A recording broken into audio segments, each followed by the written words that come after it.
ఈ రోజున మొత్తానికి చూసుకుంటే జగన్మోహన్ రెడ్డి కీలక భేటీ అయ్యారు వాళ్ళ నేతలతో.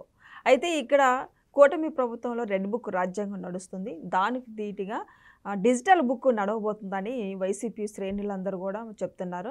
అయితే తర్వాత రెడ్ బుక్ రాజ్యాంగం నడుస్తుంది కదా! ఇక డిజిటల్ బుక్కు ఇక ఎవరు వైసీపీలో శ్రేణులందరిని ఎవరైతే ఇబ్బంది పెట్టారో డిజిటల్ బుక్‌లో రాయండి. నెక్స్ట్ మనం సినిమా చూపిద్దాం అన్న వ్యాఖ్యలైతే మళ్ళా బయటకొస్తున్నాయి. అయితే దీని మీద పూర్తిగా విశ్లేషించడానికి మనతో పాటు స్టూడియోలో ఉన్నారు పొలిటికల్ అనలిస్ట్ శ్రీలీల గారు ఉన్నారు. వారిని అడిగే విషయాలను తెలుసుకునే ప్రయత్నం చేద్దాం. నమస్కారం మేడం. నమస్తే అమ్మా. మేడం, గతంలో వాళ్ళు బ్లూ బుక్ అని పెట్టుకున్నారు. ఇప్పుడేమో డిజిటల్ బుక్ అని పెడుతున్నారు.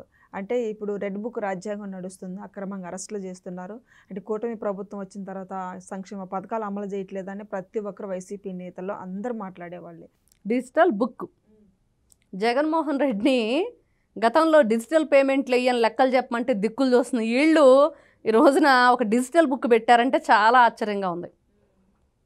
డిజిటల్ పేమెంట్స్ లేవు, లెక్కలు అడుగుతుంటే అందరూ కూడా తలో దిక్కు అయిపోయారు. పార్టీ వదిలేసి పారిపోయారు, రాజీనామాలు చేసేసారు, అసలు రాజకీయాలే వదిలేశారు. అంత ఇదిగా ఉన్న ఈ రోజున వీళ్ళంతా కలిసి మీటింగ్ పెట్టుకొని ఏం మాట్లాడుకుంటున్నారు అని అంటే ఏం లేదు. అదేదో పని లేనమ్మ పిల్లదాలు కొరికింది ఇంకే సామెతలు చెప్పుకోవాలి. వీళ్ళు పెట్టుకున్న మీటింగ్ చూస్తుంటే పని పాట ఏం లేక, అసెంబ్లీకి వచ్చి మాట్లాడటం చేతగాక, ధైర్యం లేక వీళ్ళు ఇక్కడ మీటింగ్ పెట్టుకొని ఇట్లాంటి అవాకులు చెవాకులు మాట్లాడుతున్నారు. రెడ్ బుక్ రాజ్యాంగం పదే పదే వైఎస్ఆర్సీపీ వాళ్ళకి ఎన్నిసార్లు చెప్పినా అర్థం కాదా? లేకపోతే జగన్మోహన్ రెడ్డి భాషలో చెప్తే అర్థమైద్దా? వీళ్ళకి ఏ విధంగా చెప్తే అర్థమైద్ది అసలు? రెడ్ బుక్ అంటే ప్రజలకి ఒక నమ్మకం, ధైర్యం, భరోసా, వాళ్ళకు ఒక నమ్మకాన్ని కలిగిస్తున్నారు నారా లోకేష్ గారు. ఈ రోజున ఎవరిని ఎవరు ఇబ్బంది పెట్టారు, ఎవరు ఎన్ని విధాలుగా రాక్షస ఆనందం పొందారు, ఎంత రాక్షస క్రీడ వీళ్ళు ఆడారు ఆంధ్ర రాష్ట్రంలో 2019 నుంచి 24 వరకు లోకేష్ గారితో సహా బాధలు అనుభవించారు. ఇష్టానుసారంగా కన్న తండ్రిని అక్రమంగా అరెస్ట్ చేసి వీళ్ళు ఎటువంటి ఆధారాలు లేకుండా కేవలం ఆరోపణలు మాత్రమే ఆ రోజున నారా చంద్రబాబు నాయుడు గారి మీద ఎంత ఘోరంగా 53 రోజులు జైల్లో ఉంచారు. సమాధానం చెప్పారా? కన్న కొడుకును కలవనీయకుండా చేశారా? మరి గతంలో సీఎంగా చేసి 40 సంవత్సరాల రాజకీయ అనుభవం ఉన్న ఆ వ్యక్తి కొడుకునే అలా ఉంటే మరి నార్మల్ పీపుల్ ఏంటి, అక్కడున్న రాష్ట్ర సిటిజన్స్ పరిస్థితి ఏంటి అనేది నారా లోకేష్ గారిలో అక్కడ స్టార్ట్ అయిన క్వశ్చన్ అది.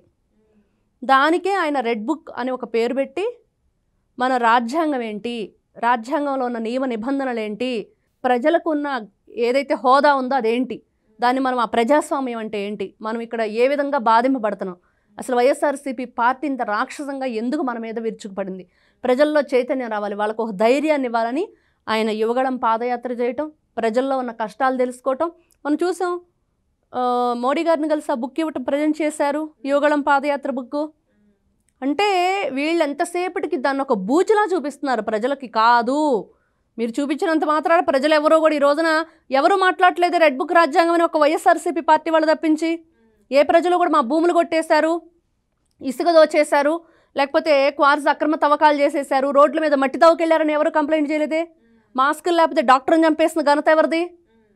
మాస్కులు లేవని అడిగితే ఒక మత్తు డాక్టర్ని అన్యాయంగా అక్రమంగా దళితుడిని ఎవరు రోడ్డు మీద బట్టలని తీసేసి పెడరెక్కలు విడిచికట్టి ఎవరైనా ఘోరంగా పాపం వేడుకొన్నాడు డాక్టర్ సుధాకర్ గారు. ఎవరు చేశారు? గంజాయి బ్యాచ్ని పలకరించింది ఎవరు? గంజాయి వాళ్ళకి మద్దతు ఇచ్చింది ఎవరు? వీళ్ళు కదా. ఆడవాళ్ళని బూతులు తిట్టించింది ఎవరు? చీరలు రంగులు పెట్టి సొంత చెల్లిని తల్లిని కూడా మాట్లాడింది ఎవరు?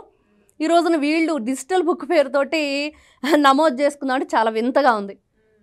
జగన్మోహన్ రెడ్డి వీళ్ళందరినీ ఇక్కడ సమావేశపరచడం, దీంట్లో మరి రోజా మాట్లాడుతుంది మేడం. సంక్షేమ పథకాలు అందట్లేదు, ఫీజు రియంబర్స్మెంట్ లేదు పిల్లలకి, అది ఇదని మాట్లాడుతుంది. ఎలా చూడాలి మేడం? ఫీజు రియంబర్స్మెంట్ గురించి మాట్లాడాలంటే విద్యాశాఖ అధికారి గతంలో ఎవరు చేశారో ఆయన వచ్చి మాట్లాడితే సమాధానం చెప్తాం. బొత్స సత్యనారాయణ గారు ఇంకో ఆయన ఉన్నారు, ఆయన వస్తే వాళ్ళు ఏం చేశారు, అసలు విద్యార్థులకి ఏ విధంగా వీళ్ళు విద్యను అందించారు. జగన్మోహన్ రెడ్డి గారు అమ్మఒడి అని చెప్పి ఏం చేశాడు, ఎంతమంది బిడ్డలు ఉంటే అంతమంది బిడ్డలు ఇస్తాము అమ్మఒడి అని చెప్పి జగన్మోహన్ రెడ్డి గారు సతీమణి భారతిరెడ్డి గారు బయటకు వచ్చి ఇల్లు తిరిగి చెప్పారు. మరి జగన్మోహన్ రెడ్డి గారు ఏం చేస్తారు? 2 కళ్ళల్లో ఒక్కన్నే ఇస్తాను, ఒక్కను నేను పొడి చేస్తాను అన్నాడు. అదే చేశాడు కదా. మరి తల్లి 2 బిడ్డలు నాకు 2 కళ్ళు అని చెప్పి చెప్పిద్ది. అందరు బిడ్డలు కూడా ఐదుగురు నా పంచ ప్రాణాలు అని చెప్తారు. ఎవరైనా సరే బిడ్డలను ఎవరు వదులుకోరు. అలాంటిది ఒక బిడ్డని పొలానికి పంపించుకో, ఒక బిడ్డకి నేను డబ్బు కడతానని ఆ రోజున జగన్మోహన్ రెడ్డి చేసిందని సమాధానం చెప్పాలి రోజా. ఇప్పుడు ఇంకా సంక్షేమ పథకాల విషయానికి వస్తే ఈ రోజున అసలు చెప్పని హామీలను కూడా నెరవేరుస్తున్నారు.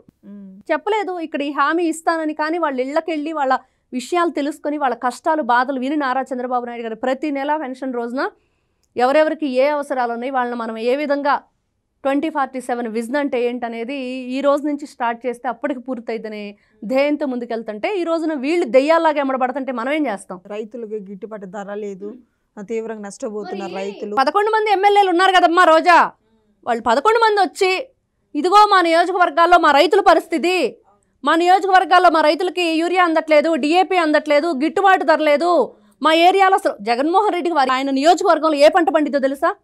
ఏ పంట ఎంత దిగుబడి వచ్చిందో తెలుసా ఎకరాకు?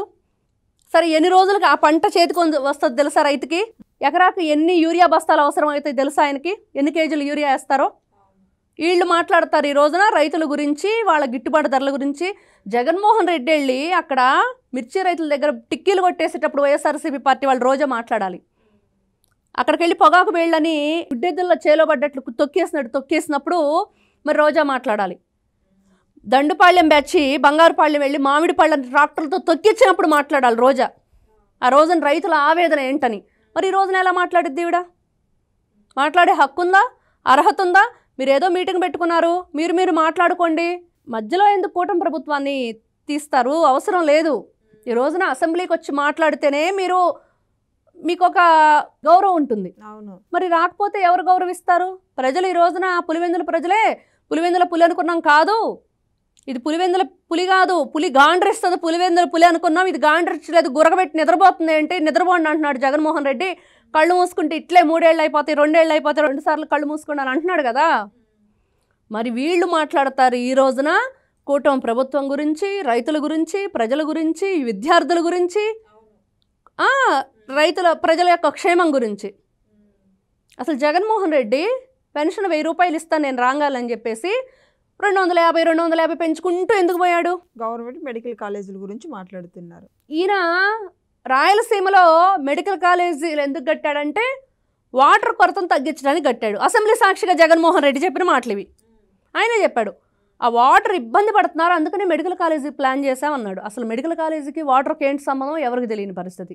అంటే వీళ్ళ మాటలు ఎలా ఉంటాయి అంటే అక్కడ జరుగుతున్న మీటింగ్ ఏంటి, అసలు సభలో మనం ఈ రోజున ఏం క్వశ్చన్స్ ఇచ్చాము, అసెంబ్లీలో ఆ క్వశ్చన్స్ తగ్గట్టు ఆ రోజున పరిష్కారం ఏంటి, ఆ సమస్యలు ఏంటి అనేది మాట్లాడకుండా అదేదో అప్పుడు వెరైటీగా వాళ్ళ ఇంకొక ఆరోగ్య శాఖనో ఎవరో నోరు ఆవిడ మూగ మాట్లాడలేదనో చెవిటికి ఆపరేషన్ చేస్తే మాట్లాడుతుందని 2 కన్ఫ్యూజన్గా మాట్లాడారు. అంటే వీళ్ళందరూ ఇలానే తేడాగానే మాట్లాడతారా అని అనిపించింది. ఇప్పుడు చెవిటి మిషన్ పెడితే ఎలా మాట్లాడిద్ది? నోరు బాగాలేదు, ఆవిడకి గొంతు రాదు, ఒకవేళ దానికి సంబంధించి ఏదైనా సర్జరీ చేస్తే ఆవిడ రావాల్సింది మాట, వినికిడి కాదు కదా.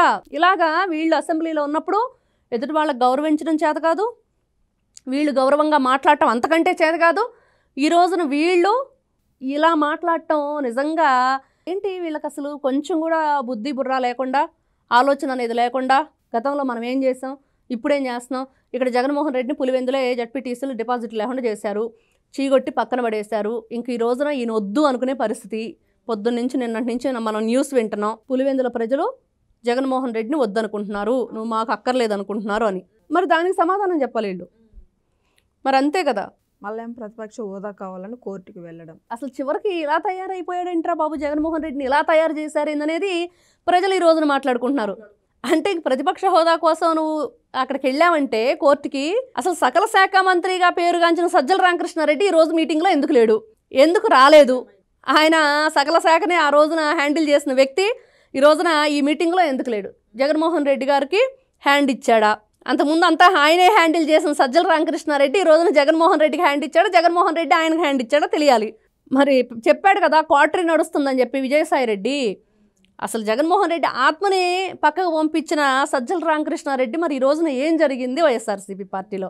వీళ్ళందరూ కలిసి ఫస్ట్ దాని గురించి చర్చించుకొని వీళ్ళు మీటింగ్ పెట్టుకుంది ఏంటంటే అసలు విషయం, అసలు ఎమ్మెల్సీలు ఎందుకు వెళ్ళిపోయారు, ఎంతమంది ఎమ్మెల్యేలు వెళ్ళిపోవటానికి ఉన్నారు, అసలు జగన్మోహన్ రెడ్డి పరిస్థితి ఏంటి, ఈయన ఎప్పుడు అరెస్ట్ అవుతాడు, ఇప్పుడు రోజా పరిస్థితి ఏంటి, రోజా ఎప్పుడు అరెస్ట్ అయింది, అంబటి రాంబాబు ఎప్పుడు అరెస్ట్ అవుతాడు, ఇవన్నీ ఉన్నాయి. మరి భారతీరెడ్డి పరిస్థితి ఏంటి, బాలాజీ గోవిందప్ప కూడా మరి కేసులో ఉన్నాడు, ఆయన కూడా జైలు జీవితం అనుభవిస్తున్నాడు. అందరి పరిస్థితి అదేదో అగమ్య గోచరంగా గందరగోళంగా ఎటెళ్లాలో తెలియని పరిస్థితిలో ఉండి వీళ్ళు ఈ రోజున ఇవన్నీ చర్చించుకున్నామని మాట్లాడుతుంటే మాత్రం ఎవరు నమ్మట్లా. అది మాత్రం నిజం.